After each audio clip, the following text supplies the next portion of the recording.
ya za a yi a ce duk POS da na je in zan cire kuɗi sai an dinga cire mun cajin da yawa. Yanzu gashi an turo mun kuɗin adashin mutane. Na je POS na cire an cire mun cajin. To wallahi daga yau na daina sa kuɗi a banki, a juna zan dinga sawa. Abin ya yawa. POS nawa na je a garin na sai an dinga cire mun cajin da yawa. To gaskiya na ba zan iya ba. Hajiya uwa da shi me yake faruwa ne tun ɗazuna ta wannan tun daga can nake hangen ki kina ta faman faɗa me fa kai dai ka bari ba dole in dinga faɗa ba yanzu an ciro min kuɗin adashin mutane na je POS na cire aka dinga cire min cajin da yawa ai kaji wannan alifin ki ne ina zuwa gidanki kina gani na amma baki taɓa min bayani ba to alifin ki ne duk kuma me aka mike kika ji ni yanzu ba abin da ya dace alifin ki ne wallahi to yanzu ba ki da labarin wannan shaharan shagunan namu mai suna Gunau Investment da ke garin Madobi ta ina na sani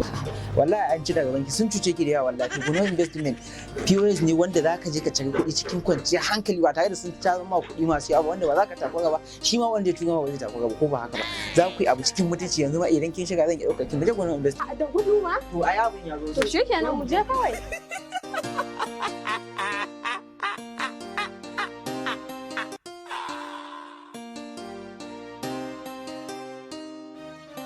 haba hala ni da yanzu hala na daina siyayya wannan gari haba kudin da ka sa ana sato kudi ka je za ka yi siyayya sai a ce maka an karo kudi wannan wani irin rashin mutunci ne da iskanci hala ba zai yadda ba ina za ka ne ka ce ba hanya kana ta fama surutu har dole na yi surutu na je siyan sumunti nan gurin dentele mai simunti ka san ina gini ko wai ina zuwa siyan simunti ne ba ka je da ya zuga mun kudi bayan da ka sa gidan wasa nake samun kudi waye ne wani shago ka je shagon dentele mana a to ai laifin ka ne kaji garin nan babu wanda bai san kayan dan talaka da ne da shi din local government din nan babu wanda bai sani ba haka ne to kai yanzu menene me ya faru me yake da fada dole an to masifa nan da ka gani ma ala cikin gari can inda su ma suke zuwa su saro su wannan siminti ala ne zan je in samu je in saro yayye kabila kana cikin garin Madobi baka san wannan shagon nan wanda zaka je kai sayya cikin kwanciyar hankali cikin salama ba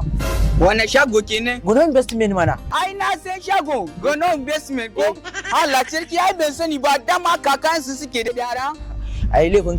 ka ne abin nan tun da nake sayayya a can nake sayayya ta Gunau Investment kai ko kamfani ka je iya saukin da zaka samu kenan akan wannan kayan da Gunau Investment kaga idan ka siya ma idan da yawa ka siya da akwai mota da za ta kai masu cikin kwanciya hankali ba tare da an bata ma kai ko ba haka ba haka Allah kai ma in za ka yi dan ma tun wacan muka in za ka yi ka zo mu je Gunau Investment ato wallahi lami beke ka kafa na kafan ka dama na damen ka mi kuli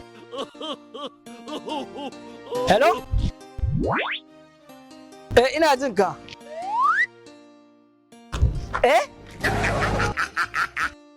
lemon ne ya ƙara kuɗi haka?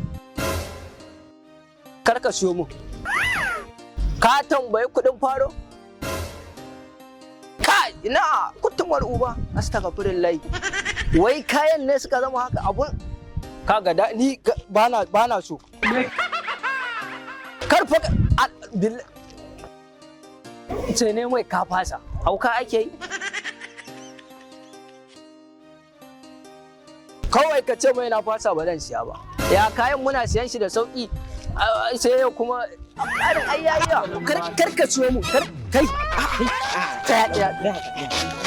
ka damun da kuɗi na. Hauka ake yi? Lemon da nake siyarsa 750 zo mu dan samu batar ni da gida kuma shikenan riba ta kare.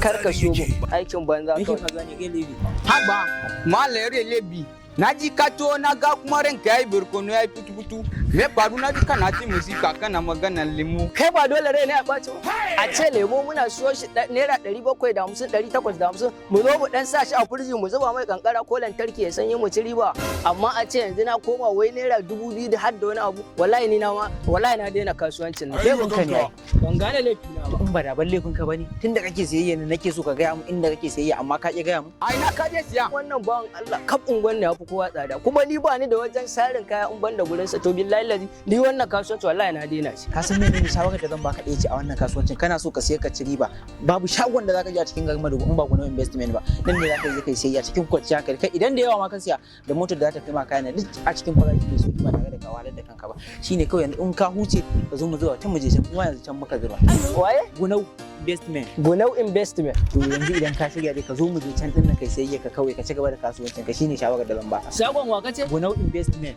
Gunau haka ne Gunau investment haka ne ba za a yi ƙasa a guya ba magana da ya Gunau ne ko Gunau investment. Gunau investment Haka ne. yan mata ke ba za ki ce wani abu ba? Ai ni matan nan yanzu nan ni ma aka bani labarin Gunau investment POS din su mai sauki ne shi yasa na shi mu je can din kawai. Wai har da POS Har da POS suke. wai adashi ce Wura shi ce mu je kawai.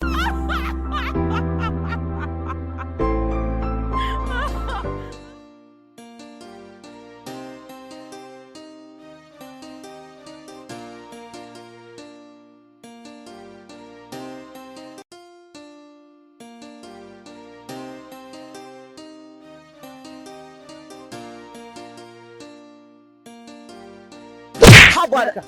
ya za ka kawai ka zo ka bige ni ina cikin tafiya. Haba gidan nishadi ya za ka zo kawai kana tafiya kana bangaza me yake damun ka ni ka To zo. sauri nake yi nan naje gidan kallo kaga. Bagun ajja mashin ga shaye-shaye ta kura ma da shaye-shaye a gidan kallo. kai kada ku sake kuma na fada nan dan na ran da Allah din ku kai mana fada ko zai samu din ko na bu muku tefkan kariya kun gane ko ba haka ba wannan ba su da mutunci. to wai kai tsaya wani tambaye ka kai da kake magana gidan kallo ana shaye-shaye ba ka so ana muku sace-sace wannan irin jakin gidan kallo ne haka Nan baya na je gidan kallon can na je. Ka daidai ka ce mini gidan kallon yiro mai kallo ko Kwarai da gaske shi. haba wannan maukacin gidan kallo ne gidan kallon da sai ka je sai ka ji warin wannan baya dame ka shine kuma ba gurin da zaka den samu ka den ajiye den wani abun hawan ka kwate ba za ka samu ka ajiye ba. Haka yake ko ma menene a nan gidan kallon zai iya faru kai bari in ga ma a gidan kallon Gunau investment shine zaka je da abun hawan ka faka shi ka dakatar da shi yadda ka aje kuma sannan in ka shiga da wayanka babu caji zaka iya zira caji kafin ka tashi daga gidan kallon ka riba bi kenan yauwa kai kallo kuma sannan ka zo ka sa caji dan haka ni shawarar da zan baka ka zo mu je gidan kaga su ma waɗannan yanzu can muka da su zan fara ka su tukuna za su je su siyayya a Gunau investment sannan kai kuma sai mu biya an karasa daga gidan kallo A Gunau investment gidan kallo yanzu dai ka ce mun babu wani gidan kallo da ya dace da in je in yi kallo sama da Gunau to investment. shine abin da na gaya ma mu yanzu can muka in na ga kasu sannan kai ma zan zo ga To yanzu haka mu je ka raka su ka raka ni gidan kallon nan. to shi kenan za kuma Hankali na kwance ku zo mu wuce.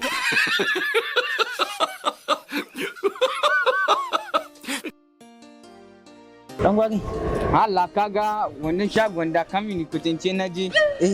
Allah na ji dadin wannan kayan simintin da na siya. ka sai su yanzu kaya aiki Na siye su ba ka ga aikin da ne ba ga suki gara ga mendo. to dama abin da nake so in gaya maki nan wannan shagon ka samu wajen siya ka sake ka sanje shagon da aka sayayya a cikin garin Madobi Haka ne amma kuma bai kamata a ce ni kadai zaka sanar da ni wannan shagon ba ya kamata a ce su ma masu kallo ka den fada musu inda za su je su samu wannan kuma kai ma shagon. ka ce wani abu to assalamu alaikum jama'an da ke cikin garin Madobi gaba ɗayanta ko ba haka ba wannan dama ce ta zo muku ku yan cikin garin Madobi ko ba haka ba shagunan Gunau investment suna da POS suna da gidan kallo sannan suna da shagon sai da lemukan nan da konan nan wanda za ka gani da nunne da konanne ko ba haka ba sannan kuma suna da kafe duk Gunau investment ya tanaji wannan abubuwan ne duk domin farin cikin ku sannan inda za ka je ka samu wannan kaya ba a ko ina bane sai a cikin garin Madobi kan titin ka na zuwa sakatariya kusa da sakatariya cikin garin Madobi kusa da Rabi'u mai manja